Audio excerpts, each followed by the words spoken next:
terror incidents in 4 days.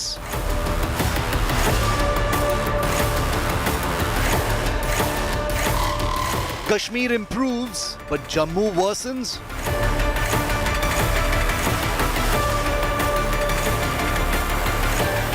Pakistan testing Modi Sarkar 3.0.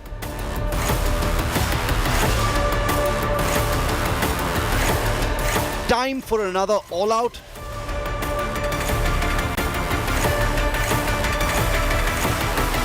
How will India hit back?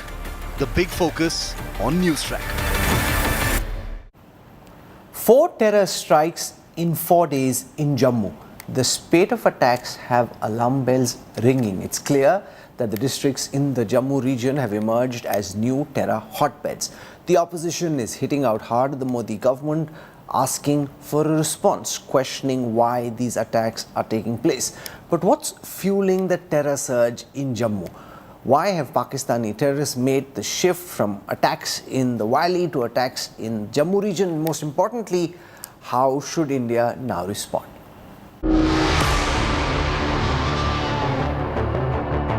Four terror attacks in 30 hours. Terror continues to target Jammu. Constable Farid Ahmed, posted with the Special Operations Group or SOG in Doda district's Gando, was injured after terrorists opened fire at the police station. The attack resulted in a fierce exchange of fire and came just hours after 5 soldiers and a police officer were injured after a checkpost of the Jammu and Kashmir police and Rashtriya Rifles was attacked by terrorists. कल रात को जब हमारे नाके ने checking शुरू की थी और साथ ही साथ जो हमारे संतरी हैं उन्होंने जब सस्पिशियस थोड़ी मूवमेंट देखी तो उसको चैलेंज किया. उस चैलेंज के बाद में वहां से फायर आया. फायर का फिर एक्सचेंज होता रहा. अराउंड 1 आवर 1.5 आवर तक एक्सचेंज ऑफ फायर चलता रहा. हमारे जो जवान हैं आर्मी के और पुलिस के दोनों ने इसमें डट के मुकाबला किया है और उस इलाके को आज के डेट में अभी के टाइम पे हम लोगों ने सर्च करना शुरू कर दिया है. Search operations continue across Doda after 2 gun battles. Roughly 200 kilometers away in Kathua, another encounter that began late Tuesday night ended with one CRPF brave making the supreme sacrifice of his life. Security agencies say there are 4 terrorists who are suspected to be hiding in the upper reaches of Badarwa and Gando. A bounty of 20 lakh rupees has now been announced. The back-to-back attacks have sent ripples of fear through Jammu that's fast becoming the hotbed of cross-border terrorism. Prime Minister Narendra Modi reviewed the security situation in Jammu and Kashmir. The Prime Minister instructed that the full spectrum of counter-terror operations must be undertaken. The attacks have resulted in protests across the Jammu region and the opposition is targeting the Narendra Modi government on the security aspect. The security establishment is quite confident that they will be able to combat terrorism, they will be able to deal with this new wave of terrorism.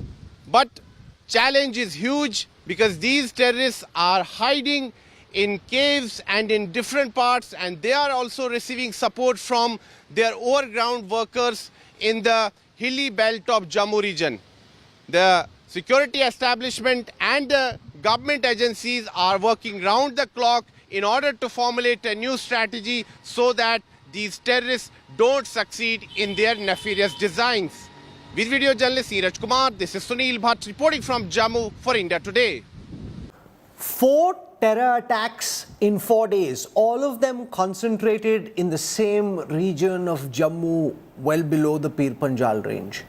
What's the message the terrorists and more importantly their handlers are trying to send? And how should India retaliate? Is it time for another Balakot or Uri style cross-border attack? And if not yet, what is the threshold when India says enough is enough and that we need to go into Pakistan? Joining us now is a fabulous panel of experts cutting across different spheres of national security. Allow me to introduce to you Lieutenant General Syed Atta Hasnain, former General Officer Commanding of 15 Corps. We have with us Sushant Sareen, Senior Fellow at the Observer Research Foundation. With us is SP Vaid, former Director General of the Jammu and Kashmir Police. Dr. Tara Kartha is the Terrorism and Security Expert. She's been Director at the National Security Council Secretariat. With me in the studio, my colleague and India Today Strategic Affairs expert, Gaurav Sawant, and our reporter from Jammu, Sunil G. Bhatt.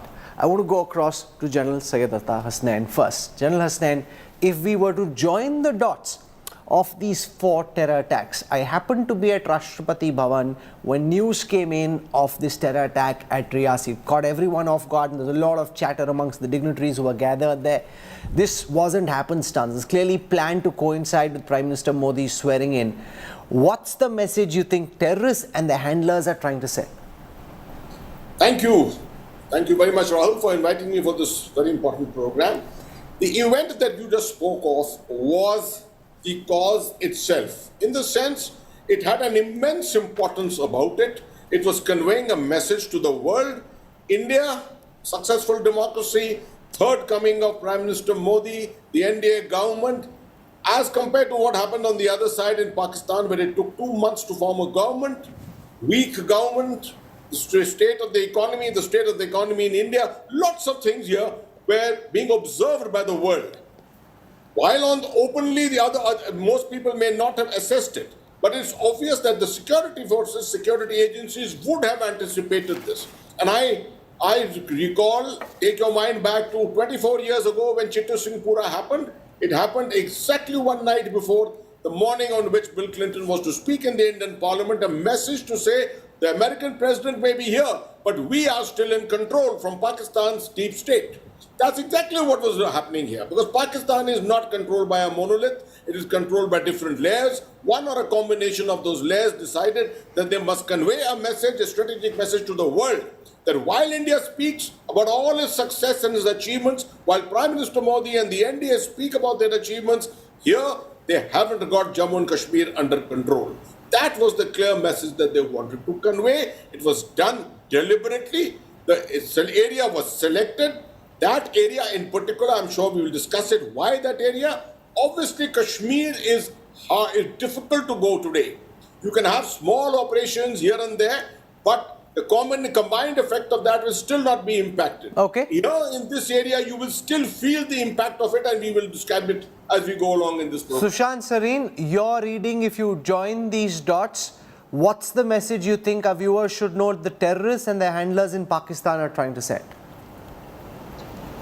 So Rahul, quite clearly, the fact of the matter remains that while we know that Pakistan is down and out and, we know all the problems they are suffering, but they're not ready to throw in the towel. And there are enough statements coming out of the GHQ, out of the Foreign Office in Pakistan, which should have told us that, look, there is no appetite for any kind of a compromise deal, what have you, on this issue. They're lying low because at the time of the elections, they did not want to, bowl another sixer for Mr. Modi, like they did in 2019.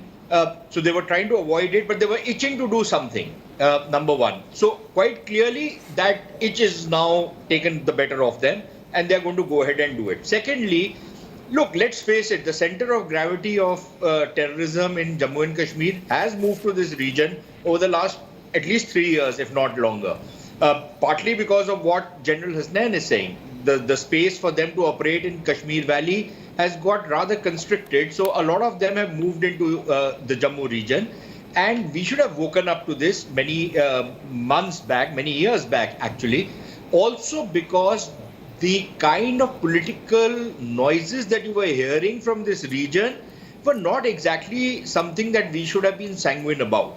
Partly because in that entire Jammu versus Kashmir, tussle, this was a region which was completely being ignored, completely neglected. And clearly there was something bubbling out there which many people seem to have missed out on. Number 3, and very importantly, these are not just one or two groups now.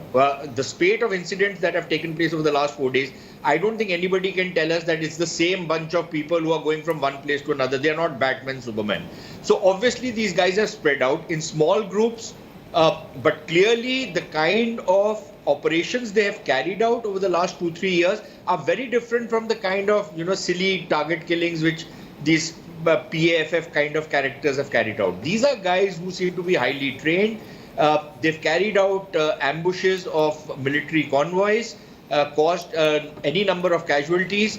So I think we should have woken up to this, and then because we have pulled out because of our own hubris, because that Jammu everything is safe and sound, we seem to have left certain security gaps which we will now need to fill up. Let Gaurav explain those, because we've moved a division worth of strength from the Jammu region to the line of actual control, because that's where we thought the real threat was, with the People's Liberation Army on the other side, and therefore the terrorists seem to be exploiting these gaps in our security grid south of the Pir Panjal. Rahul, you're absolutely right. So what's happening in this region is there are critical gaps in intelligence, there are critical gaps in operations, and there are physical gaps which to an extent have been filled, but perhaps not as strongly as should have. You're absolutely right. When uniform force was removed from an area which was declared terror-free, south of Pir Panjal was declared terror-free, and with a lot of pomp and show that we've defeated terror. While that may have been true tactically, strategically, this is the preferred route for infiltration for a very long time. Pakistan has been spreading terror in our country from 1947, when Jinnah sent in raiders, in October 1947. So you may have won in a couple of years, but when you remove a division strength and put them at the LAC, they cannot be filled, those gaps cannot be filled by central armed police forces, and they cannot operate with the same zeal, enthusiasm, command and control like the army, and especially in the higher reaches. So what terrorists did, and I covered Operation Sarpinash in 2003, what terrorists do is that they have their bases on the higher reaches and they come down, carry out a terror strike, But and from go back. what I recall, those were dozens of terrorists. Do you see dozens of terrorists here in the higher reaches, or are they much smaller groups like Sushant seems to be suggesting? So there are multiple groups. They may have a bigger base. The fact that they're well trained, they've targeted 9 para SF, one of our best trained and operationally most solid commandos. They've killed them in an ambush. They've targeted convoys on the road. They've filmed it, the way Islamic State terrorists do. That just goes on to show. So our human intelligence, that's been found wanting, because these terrorists cannot remain in those dhokes or higher reaches unless they have local support of Gujars, Bakarwals or whoever else in that region. So our human intelligences are found wanting. Our operations we are found wanting. Perhaps somewhere we are not following the kind of standard operating procedures that you need to. If a single truck is going and 5 terrorists ambush that truck and kill everyone and go away with their weapons, that's a major problem. And they're infiltrating across the international border. So which means the BSF has been found wanting, as ADGP Jammu said. They're coming in from the Samba threat. And Rahul, if I may, that Samba Hiranagar international border, if I may, the biggest threat now is that in case the Amarnath Yatra is targeted, then this will flare up and terrorism will return to the valley. And that's the biggest threat that India faces. No, absolutely. Very, very major concerns around what is at play. I want to go across to Dr. Tara Kartha on what do you think is at play, because the Amarnath Yatra is, as Gaurav mentions, around the corner. We have a situation where multiple attacks are taking place, and if it happens the first time, you can say, okay, we were found wanting, but if these single trucks keep getting ambushed, as has now happened multiple times, something clearly, even at our end, before we discuss what to do with Pakistan, even at our end, seems to be lacking. I wouldn't go 100% with what he said earlier. See, the IB, like you said correctly, the BSF thing in IB is a different force. There is a problem there. There has been a problem there earlier also. It's not the first time that infiltration has occurred from that side. That was not an encounter. That was an infiltration, or rather, that was not a terror attack. It was an infiltration which was foiled, right? The major attack is the Riyasi one. And that is, like we said, is what is worrying us, because, I should tell you something, there would have been a clear idea that there's going to be a rise in terrorist attacks the moment the assembly elections were announced. I mean, there was no question. So everybody would have been on board to let's keep our ears open. So, see, it's easy to say intelligence failure. You cannot ever in any country have 100% intelligence. It's just not possible. So, having said that, yes, there is always room to get better stuff going. The problem here, in terms of operations, is that we no longer have that convenient thing of tapping these phones, understanding which tower the communications are coming from. Earlier, it was so simple. You knew X tower is a JEM tower. It's a JEM group. You listen to the chatter. 5-6 log hai. Now it's all silent because they are using a different technology. So you will not, it doesn't go to a tower. What technology do you think these terrorists use at this moment? This is called, it's a technology which lets your mobile phone into a wireless, bypasses that control tower entirely, and then goes into the dark web. You cannot catch these guys in terms of what they're doing now. That is the problem. So, however, we can't just say, okay, we can't do it and then just sit quiet. I understand from reports in Kathua that there was human. That's how many of these, they barged into a house, that's a different issue. In where the encounters going on right now, even as we speak, there has been human. There is a problem, but human is still very much there. And the reason, why is it that the PPR is now more active? This side of the PPR, because the intelligence grade in Kashmir was fantastic, which I'm sure Gaurav will agree with me. It was a fantastic intelligence grade. Plus, you see the areas opposite it. Try getting, through Gilgit-Baltistan is entirely hostile to Pakistan. Pure Azad Kashmir is in complete protest.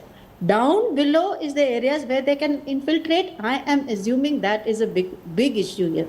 And also, like we said, getting an intelligence grade in this kind of topography, which Gaurav is very familiar with, forests, tunnels, it's a massive exercise. Sunil ji, but you've been traveling with the armed forces over there, speaking to many of the officers. What are they telling you from the ground? Why do they think so many terror attacks are taking place one after another? Why can't they seem to stop them? Well, Rahul, there are many aspects to this issue. The foremost, aspect is that after the abrogation of Article 370 and 35A, there was a massive crackdown on terrorism and terror ecosystem in the Kashmir Valley. Funding of the separatists was choked, and as a result of that, law and order issues were also sorted out. Then Pakistan and terrorists changed their strategy. They thought that the best place to strike now is south of Pir Panjal region, particularly the twin border districts of Rajouri and Poonch, because the terrain there suits them. There are, natural caves there which are used as hideouts by these terrorists. And the most important issue, Rahul, here is that the terror handlers which are based in, Pakistan-occupied Jammu and Kashmir and in Pakistan, they have been able to reactivate the network of overground workers. And it's because of these overground, terror workers that these terrorists are able to sustain for such a long time in the upper reaches. They are being provided logistics support by these overground workers. Otherwise, without food and water and other support, these terrorists can't sustain for a long time. And Rahul, the recoveries that have been made from the terrorists in Kathua, it clearly shows that these are not fidains, these are not suicide squads. They are coming for a long haul. They want to create mayhem in Jammu and Kashmir. They want to attack the security forces. They want to attack non-combatants and then go to their hideouts. Okay, and they also seem to be skilled terrorists. It's not as if these are absolutely poorly trained terrorists. They're coming in, they seem to have training because they can stage an attack and then disappear into the jungles. SP Vaid, you've been Director General Police of Jammu and Kashmir. From your reading, we heard from General Hasnain. In your understanding, what's the message the terrorists are sending soon after this government is sworn in for a third time? 4 attacks back to back. What do you think is at play, Mr. Vaid? Good evening, Rahul. I think the message is very clear. It's testing the new government. It's a message to the third cabinet, which was sworn in Mr. Modi, that we are here. Don't think that we are not there. We can strike at will wherever we want. And that's why they have chosen Jammu region. Jammu region, I'll come to that point why they are choosing Jammu. The message is also to counter the narrative of return to normalcy after abrogation of Article 370. This is what you are seeing in Rajouri Punch in last 1.5 year is to counter the narrative which BJP and the ruling establishment that we are going for a development push after abrogation of Article 370. That's why they were targeted. If you recall, they targeted the laborers, they targeted the Kashmiri Pandits, outsiders. Don't dare outsiders to come to Kashmir. It's also to counter these. So I think the biggest message which they are conveying that let's see how the new government, which they were expecting that Mr. Modi would be in a weaker wicket, which he is not. They are mistaken. But I think they are testing the new government. That is the larger. You saw how the first attack, which was in Riyasi, timed to that swearing-in ceremony.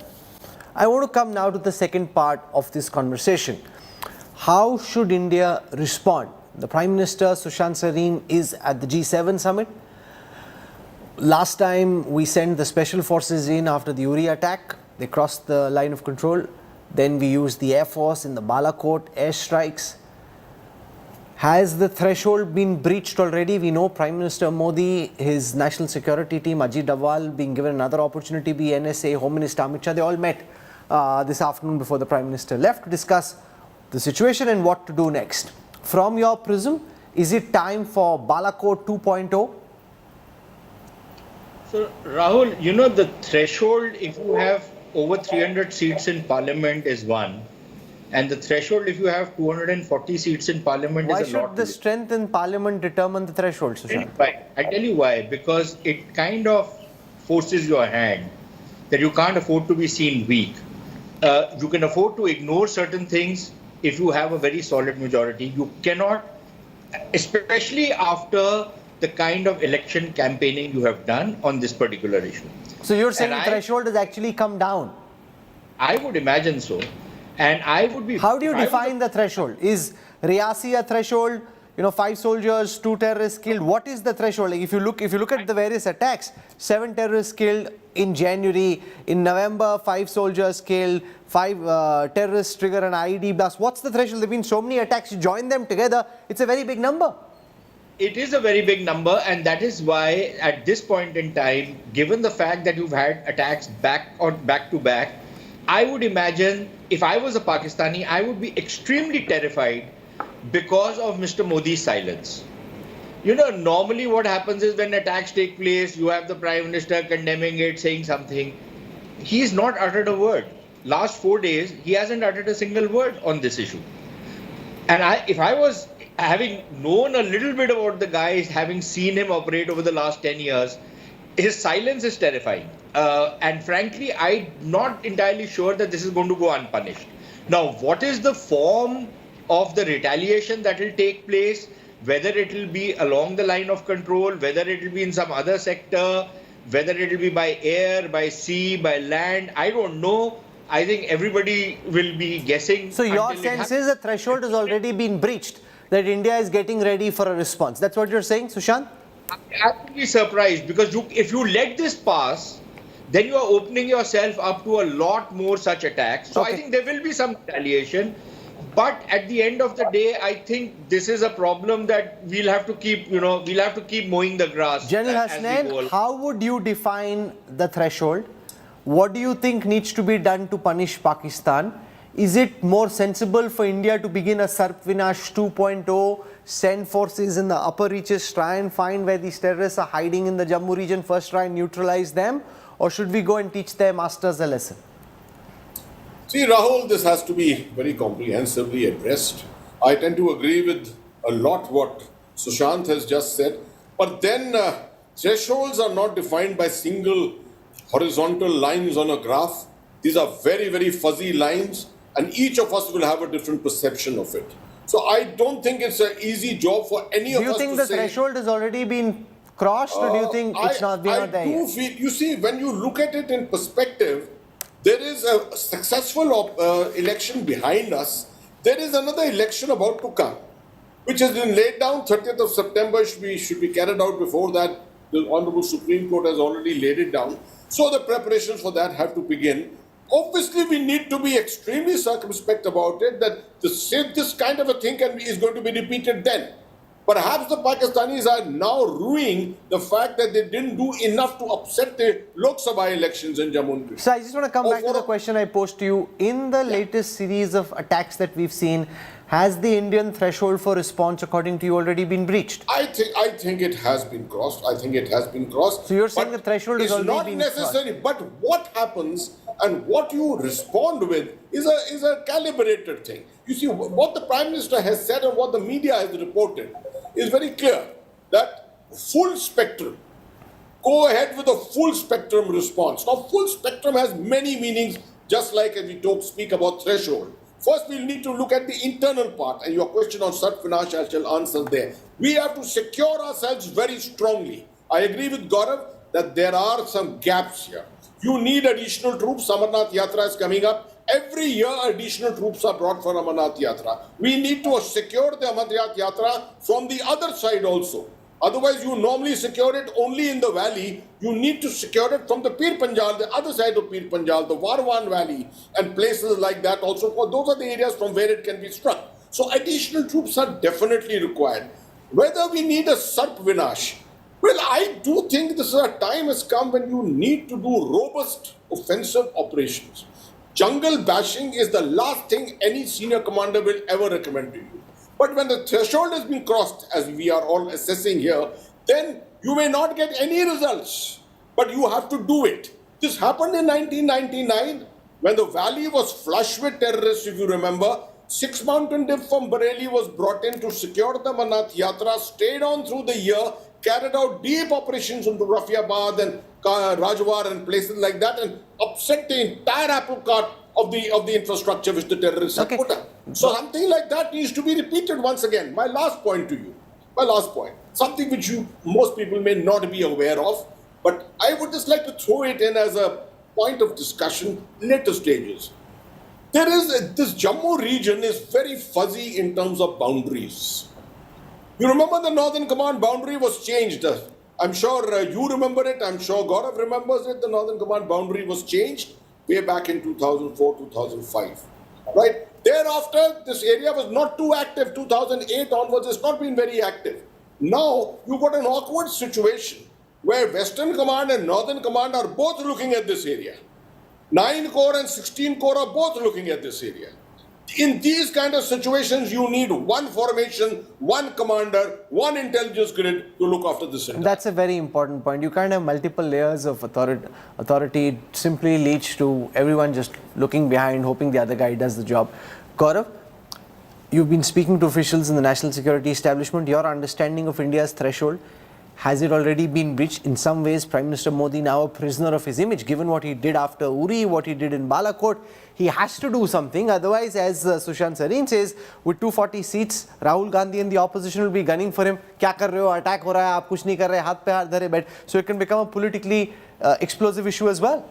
So, Rahul, you're absolutely right. So, what Pakistan did, Pakistan also learns from India's responses and calibrates. They've been spreading terror since 1947. So, they realized that when they did Pulwama, 40 soldiers died, India did Balakot. So, they realized that if they kill 40 soldiers in one go, we will do a Balakot. They still keep the numbers up to 40, but don't kill them together. So, it's 5 here, 4 there, 5 here, 4 there. It will add up to 40 end of the month or end of 2 months, but it's still not the threshold level. It's like the frog on slow boil in water. So the frog will continue to boil but will not boil over. This time there are multiple options, whether it's a missile strike that takes place, whether it's the artillery. How strong are Pakistan's air defenses? Pakistan's air defenses were completely vulnerable and called out in Balakot. If 12 of your fighter jets could go in, bomb them, and all 12 come back safely, it just shows how hollow Pakistan's air defenses were that day. However, Pakistan has been strengthening. Pakistan even knew the moment our AWACS comes down, that's the time they sent in their fighters, which did not cross the LC. So Pakistan also is a trained professional army and air force, study us minute to minute. So India will have to outthink them in terms of response, whether it's an artillery strike, whether it's a missile strike, whether it's a surgical strike, or using Pakistanis to kill Pakistanis. There are 100 options that India has. Do you think the threshold has been crossed?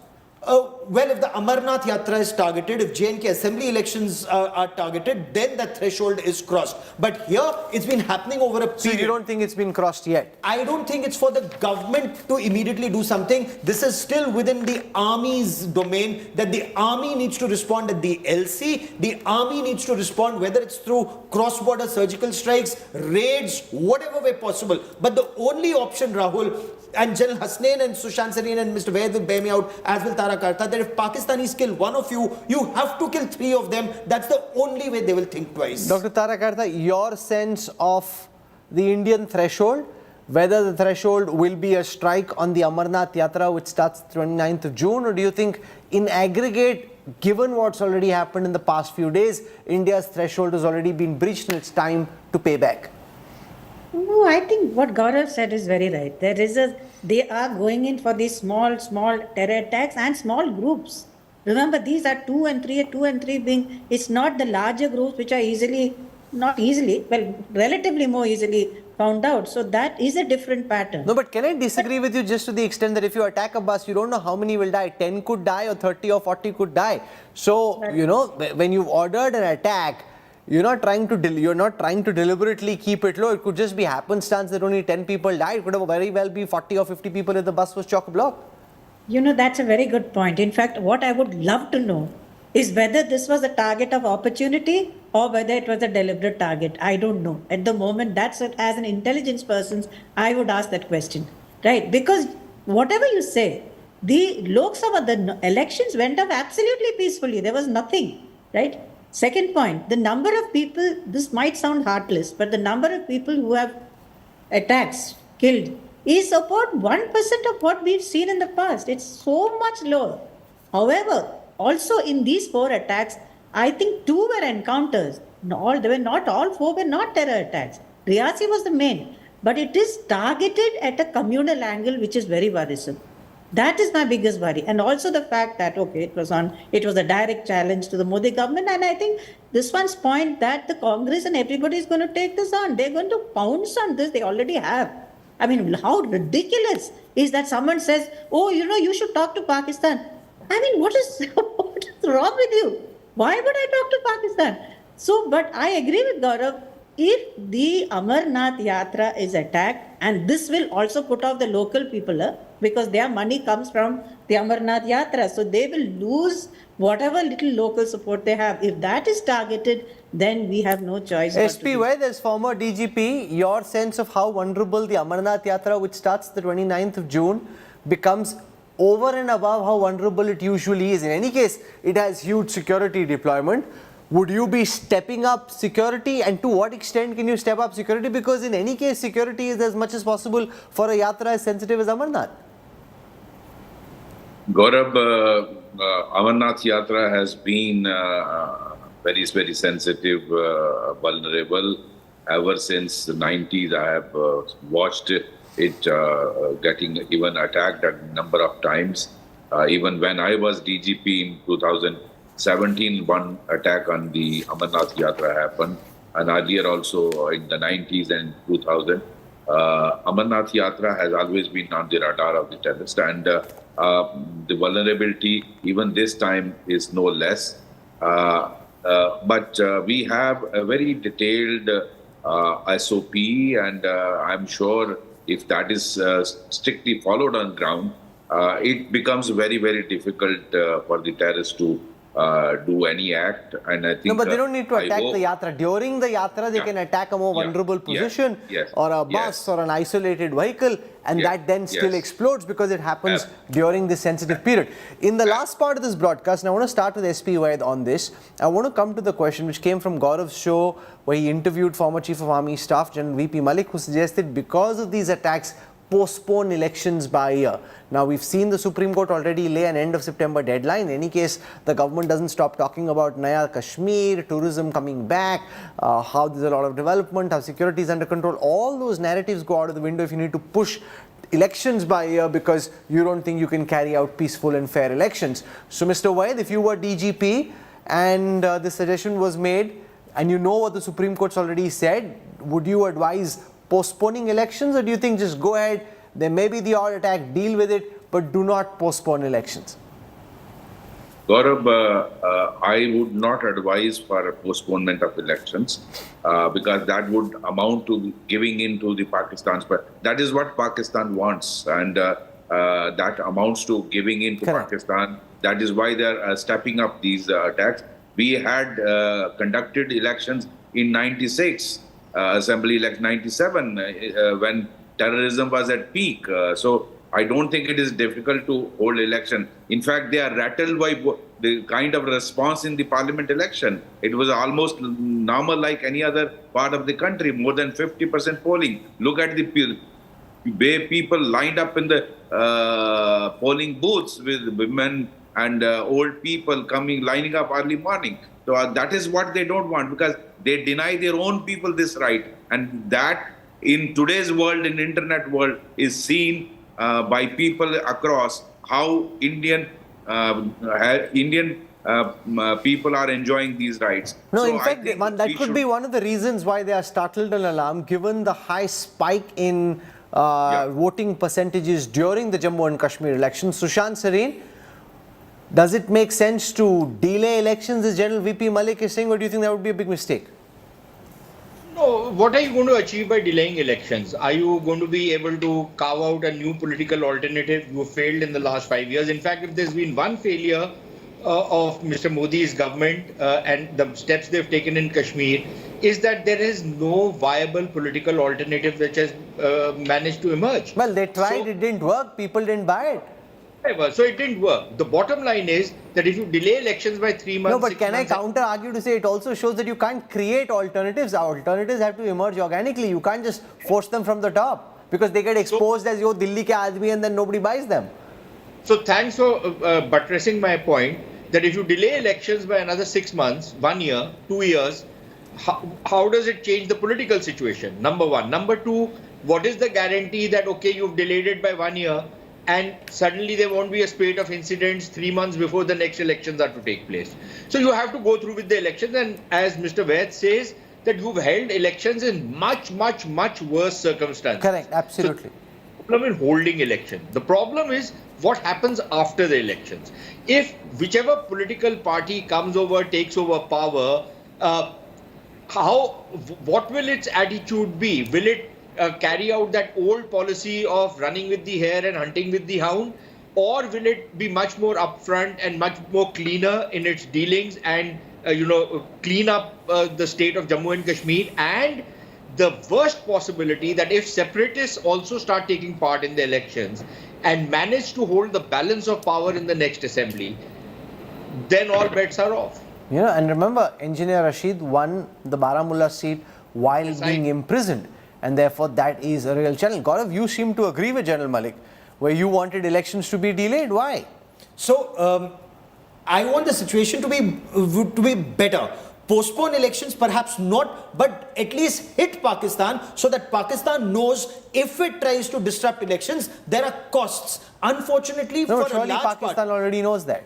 So it's testing you once again. Remember, it tested Prime Minister Narendra Modi in 2014 when he was being sworn in.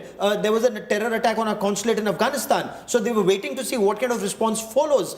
You've permitted Pakistan into your Pathankot base. You expected them to take action. Pakistan did not. So you know Pakistan's DNA. It is a terror state. So if Pakistan knows if they kill one of yours, you kill 3 of theirs, they will think twice before disrupting you. No, but shouldn't they already be thinking twice on the back of what? It also raises questions about the level of deterrence, General Hasnain, because if you imagine that Balakot or Uri would have taught Pakistan a lesson and they'd back off, clearly that lesson now seems forgotten. I mean, it bought us some peace for a while, but it seems that slap's now been forgotten. See, Rahul, even though what happened in 2016 and 2019, I, for one, never called it acts of deterrence. You can't do acts of deterrence with surgical strikes and one-off strike on Balakot or something like that. These have to be sustained over a period of time. We have to show a different kind of an intent. We didn't want to cross that threshold at that particular time. I think what we were intending to do was to actually convey a message. You do it, we will do it back to you equally well, right? And you cannot afford it as much as we can afford it. Right? That was the kind of message which was being Would sent you out. delay On the elections issue. or you'd bash on regardless and conduct elections? General See, Hassan. my former chief has said something, but obviously he would have his reasons for it. But I, for one, I have seen 5 elections in Kashmir, one more difficult than the other. I've stood at Avantipur and seen the entire South Kashmir burning during an election. But I would still say elections, that is, to use an Urdu word, that is the daromadar. That is the acme of all success. If you get your elections into place, if you have a civilian government once again back in place, if the aspirations of the Kashmiri people of restoration of the state of Jammu and Kashmir to its status of being a state is all done, you will have won this war completely. You know, I so I don't think we should be stopping it. I traveled through North Kashmir during this Lok Sabha election. I'm pretty sure, Dr. Kartha, that if assembly elections are held, the level of participation should be higher than what we saw during the Lok Sabha election. But that is directly people electing their own government. There would be, if by then we restore statehood, it would be even higher. Even if statehood is not restored, the level of participation would be even higher than the Lok Sabha elections. Do you think it makes sense to carry out the elections as the Supreme Court has mandated before the end of September? Or would you suggest, like General Malik does, that we delay it? I absolutely oppose what General Malik says. There's no two ways. Your Lok Sabha elections are a testimony that the people of Jammu and Kashmir believe in your democracy. And they stood up and they voted for the people they wanted. And that is the sheer credibility of this exercise is what gives you confidence even in counter-terrorism operations. The two merge. It's not one separate and the other separate. So I mean, I don't think we should even go down that road. Sunil ji, but let me put you on the spot. If you use the Lok Sabha elections as a base file, try and draw meaning, even though it is very difficult because the context is different, try and draw meaning for what this may mean in the assembly context. Who do you think might be in pole position to form the next state government or the next union territory government in Jammu and Kashmir? Right, Rahul. If we go by the trends and the results of the Lok Sabha elections, BJP was leading in 29 assembly segments. National Conference was leading in 34 assembly segments, and Engineer Rashid was leading in 14 segments, and Congress Party 7 to 8 segments. So it seems that if this same result gets repeated during the assembly election, we may see a hung house, we may see a fractured mandate, and then the two parties, whether it's the BJP or National Conference or say National Conference or Congress, they will have to ally and form the government. But no single party is going to get a clear mandate as per the results of the Lok Sabha elections.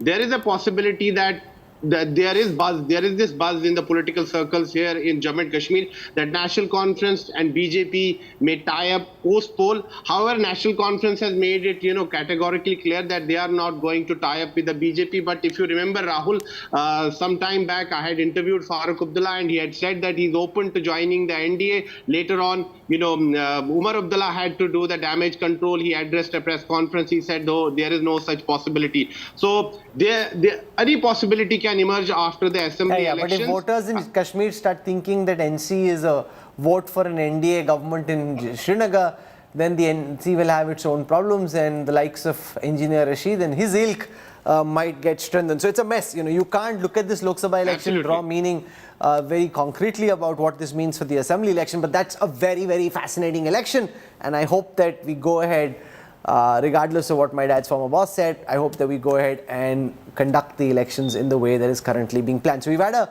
enriching conversation, lots of sharp insights from our guests. So for those insights, General Hasnain, Mr. Waid, Sushant Sareen, Dr. Tara Kartha, thank you very much. Thanks also to my colleagues Sunil Jibhat and Gaurav Sawant.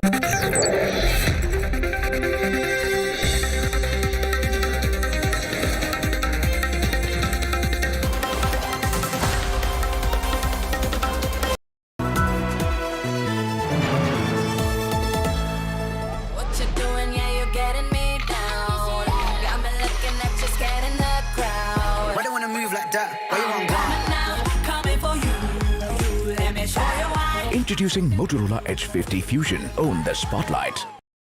घर Rungta steel से बनाया होता तो rice यहाँ से नहीं आ पाता। Rungta steel का यही कमाल, एक बार लगे चले सालों साल। रुंगटा स्टील TMD बार, एकदम सॉलिड। विक्रम, आ तो गए, जाओगे कैसे? बड़े आराम से। देखिए ये देश हेलो, मैं आ रहा हूँ। और हाँ, भगा कर ले जाऊंगा। सिक्योरिटी!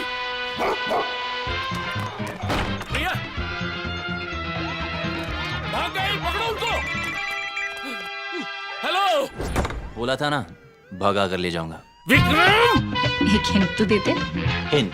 बड़े आराम से।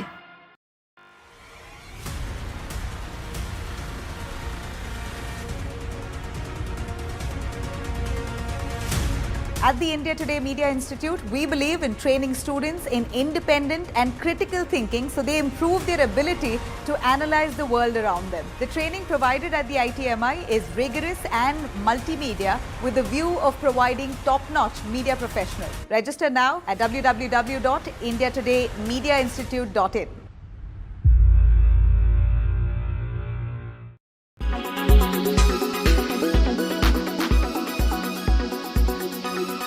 पर भी इसका असर पड़ेगा जिस तरह से 1563 हाँ, बिल्कुल पड़ेगा। रैंकिंग पे पड़ेगा। रैंकिंग बिल्कुल री एग्जाम के बाद ही रैंकिंग डिसाइड होगी, क्योंकि काउंसलिंग ये कह रहे हैं कि 6 जुलाई से करेंगे। तो ये कह रहे हैं कि जब 23 जून वाला पेपर हो जाएगा, जल्द से जल्द उसके रिजल्ट निकाल देंगे और उसके बाद फिर से सबकी रैंक शफल होगी, बनेगा। पर हमारा मुद्दा अभी भी ये कि बहुत से बच्चे अपने समय का नुकसान रिपोर्ट नहीं कर पाए। इसके साथ साथ जो पेपर लीक का केस था, उसमें माननीय सुप्रीम कोर्ट ने ये कहा कि वो केस बिल्कुल खुला हुआ है, उसकी अगली सुनवाई होगी। और आज माननीय सुप्रीम कोर्ट में जजेस ने पहली बार ये भी बोला कि मान लेते हैं काउंसलिंग हो गई, मान लेते हैं बच्चों का एडमिशन हो गया, उसके बाद भी हमें गैप्स मिलते हैं, तो supreme court has all the powers to revert everything. तो उन्होंने कहा मान लेते काउंसलिंग होती है, बच्चों का एडमिशन हो गया, कल को हमें कोई मुद्दा मिलता है, भले ही पेपर लीक हो या कोई और डिस्पेंसी हो, तो हमारे पास सारी पावर इन चीज़ों को वापस सही करने की। मुख्यमंत्री जी का जाना नहीं जाना ये उनका अपना मामला है, लेकिन एक बात तो स्पष्ट है कि अंदर खाने में सब कुछ ठीक नहीं चल रहा है और एनडीए के अंदर जो जूतम पैजार की स्थिति है वो कुछ दिनों बाद बाहर आ जाएगी। अब वो ही नहीं बताएंगे इसका मामला क्या है, जाना नहीं जाना आपकी भी जानकारी, भी जानकारी नहीं थी। जाना होगा तो सामने आएगा, नहीं जाना होगा तो कोई कारण होगा। कारण क्या ये हो सकता है कि तबियत ठीक न हो, नहीं जाना चाहें, यही नहीं हो सकता है।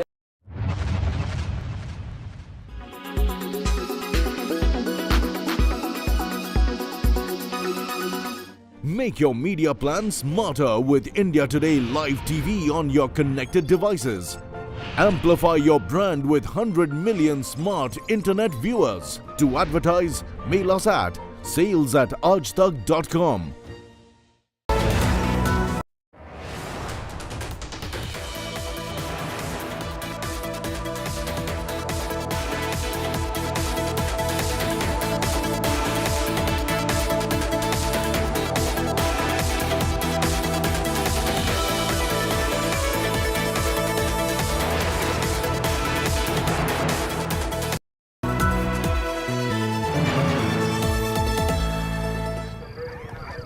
विक्रम, आ तो गए, जाओगे कैसे?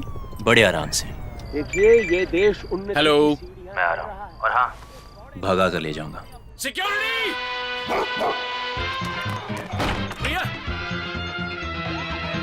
भाग गए, पकड़ो उनको। हेलो, बोला था ना, भगा कर ले जाऊंगा। विक्रम! एक हिंट तो देते। हिंट? बड़े आराम से।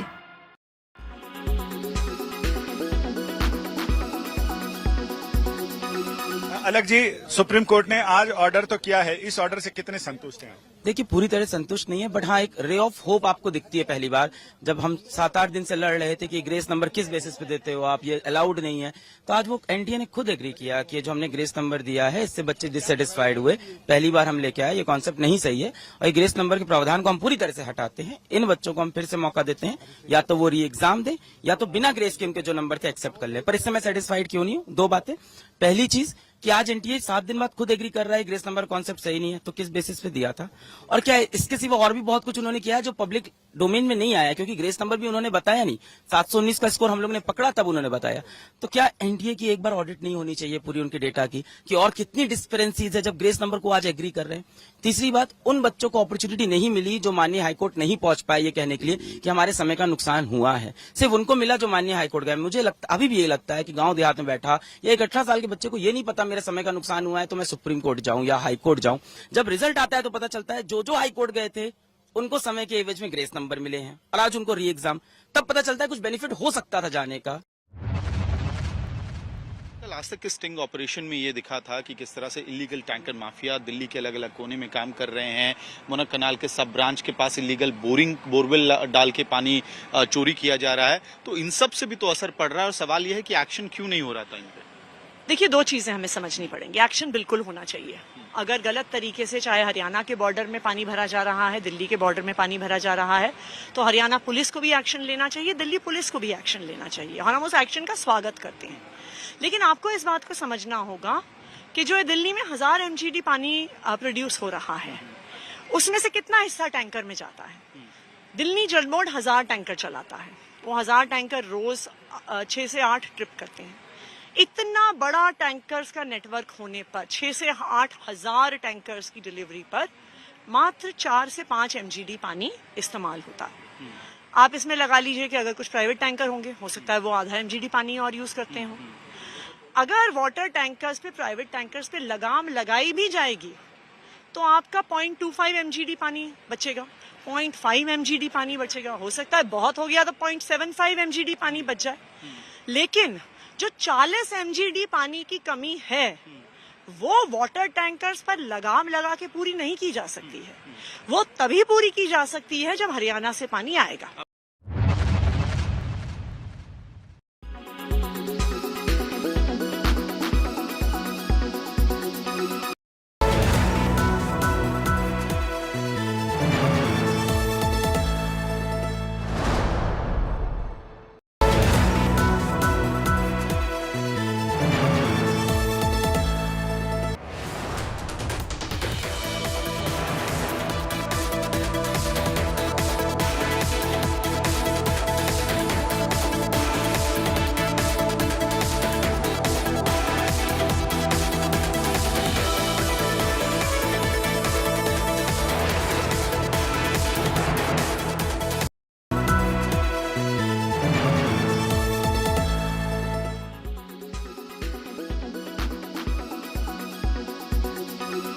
हम जब उनको री एग्ज़ाम लेना ही था तो उन्होंने ग्रेस मार्क्स क्यों दिए, और ग्रेस मार्क्स दिए भी तो आपने उनको पब्लिश क्यों नहीं करा? आपने उनको ब्राउशर में अपने क्यों नहीं लिखा कि हम ग्रेस मार्क्स देंगे अगर टाइम का लॉस होता है तो? इतना सवाल करने के बाद आप आज आके बोलते हो कि हम दोबारा रीटेस्ट देंगे।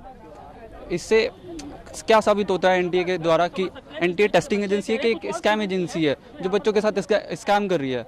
मेरे 650 मार्क्स है, पिछले साल इसी रैंक पे यही रैंक 6 से 7 हज़ार रैंक बन रही थी। इस साल मेरी रैंक 29,000 है। अब 29,000 पे तो मेरे को कोई कॉलेज ही नहीं मिलेगा जहाँ पिछले साल टॉप कॉलेज मिल रहा था। 650 मार्क्स लाने पे भी ऐसा लग रहा है कि मेरे को 400 मार्क्स जैसा फील हो रहा है।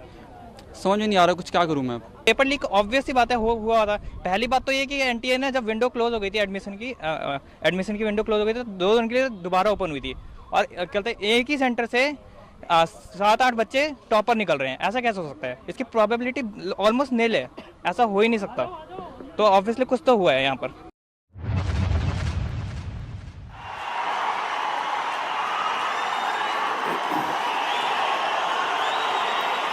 నేను కొణిదెల పవన్ కళ్యాణ్ అనే నేను శాసనం ద్వారా నిర్మితమైన భారత రాజ్యాంగం పట్ల నిజమైన విశ్వాసం విధేయత చూపుతానని, భారతదేశ సార్వభౌమాధికారాన్ని సమగ్రతని కాపాడుతానని, ఆంధ్రప్రదేశ్ రాష్ట్ర మంత్రిగా నా కర్తవ్యాలను శ్రద్ధతో అంతఃకరణ శుద్ధితో నిర్వహిస్తానని, భయం గాని పక్షపాతం గాని రాగద్వేషాలు గాని లేకుండా రాజ్యాంగాన్ని శాసనాలని అనుసరించి ప్రజలందరికీ న్యాయం చేకూరుస్తానని దైవ సాక్షిగా ప్రమాణం చేస్తున్నాను. నేను కొణిదెల పవన్ కళ్యాణ్ అనే నేను ఆంధ్రప్రదేశ్ రాష్ట్ర మంత్రిగా నా పరిశీలనకు వచ్చిన లేదా నాకు తెలియవచ్చిన ఏ విషయాన్ని నా కర్తవ్యాలను సక్రమంగా నిర్వహించేందుకు అవసరమైన మేరకు తప్ప ప్రత్యక్షంగా గాని పరోక్షంగా గాని ఏ వ్యక్తికి లేదా వ్యక్తులకి తెలియపరచనని లేదా వెల్లడించనని దైవ సాక్షిగా ప్రమాణం చేస్తున్నాను.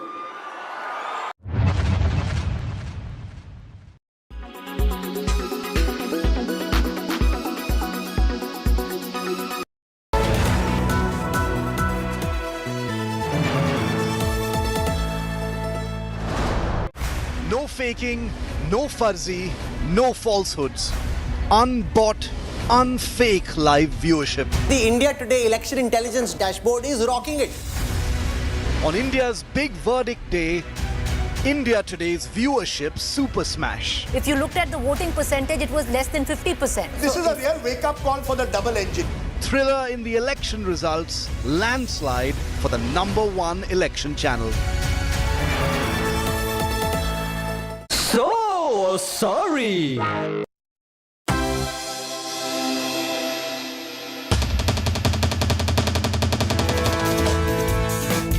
फिर छाया मेरा जादू, कोई रोक न पाया। मित्रों फिर छाया मेरा जादू, कोई रोक न पाया।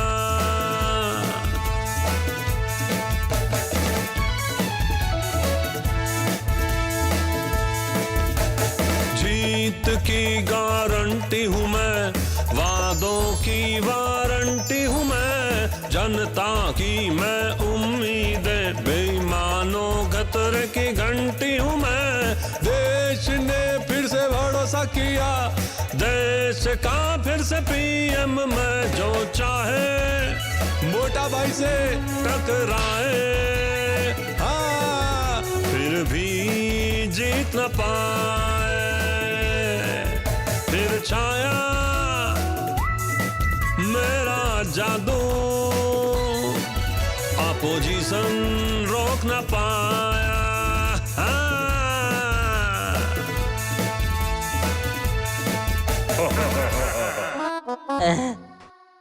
Hindustan's weather report brought to you by JK Tyre, देश का टायर। ऐ भारत हम चल पड़े किस जुनून किस शान से, जन्नत नुमा कश्मीर से, आसाम के बागान से, महाराष्ट्र से, गुजरात से, कर्नाटक से, राजस्थान से, अब हिंदुस्तान मिले हिंदुस्तान से। जय हो विजय हो, देश हो विदेश हो, जेके हो। जब हिंदुस्तान मिले हिंदुस्तान से। जेके टायर, देश का tyre. Presented by JK Tyre, देश का tyre. Co-presented by New Seltos with Kia Connect, tech is now badass. Powered by NECC, Sunday हो या Monday, रोज खा वन डे।